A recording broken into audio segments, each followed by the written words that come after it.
แต่ที่แต่ก่อนโลกเฮานี้เป็นดินเป็นหญ้าเป็นฟ้าเป็นแผ่นซึ่งมีพญาแถนหลวงเป็นเจ้าและในนี้เป็นที่สาม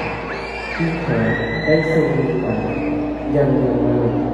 ก็ลงไปยังเมืองมนุษย์พญาแถนได้สร้างขุนทั้งสามให้ว่า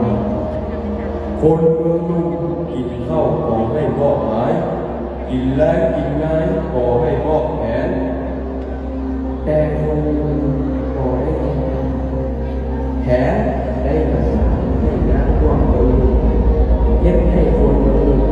ขอโลกผ่านไปรถความขอทั้งสามมุ่งหมายตัวหนึ่งพระยาแถนได้ปล่อยไว้ในขุนทั้งสามเพื่อไปช่วยเรียกทำมาในเมืองที่พงดาน้อยอ้อย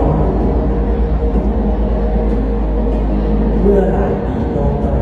คอยตรงนั้นก่อโรคตายต่อมาได้มีเรือมากน้ำเท่าก็มาจากรู้ดักไว้ว่าน้ำเอาอุ่นแรงเป็นพิเศษคุณทั้งสามได้ยินเสียงคนลงกันคุณปูหลาเฟิงได้เอาไฟเผาในสีแดง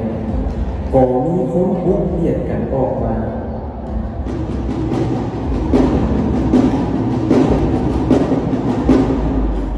ต่อมาขุนเทพ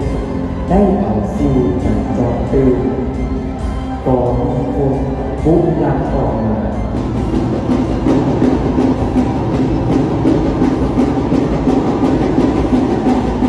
เป็นเวลา3 ทุ่ม 3 คืนจึงหมดหลังจากนั้นขุนทั้งสามได้สั่งสอนไว้ว่าผู้ออกก่อนเป็นอ้ายผู้ออกน้ำหลังเป็นนอกและบอกว่าจะเสื้อสายไหนชนเผ่าไหนให้รับแรงสามัคคีเป็นอ้ายเลื่อยน้องที่ช่วยเหลือซึ่งกันและกัน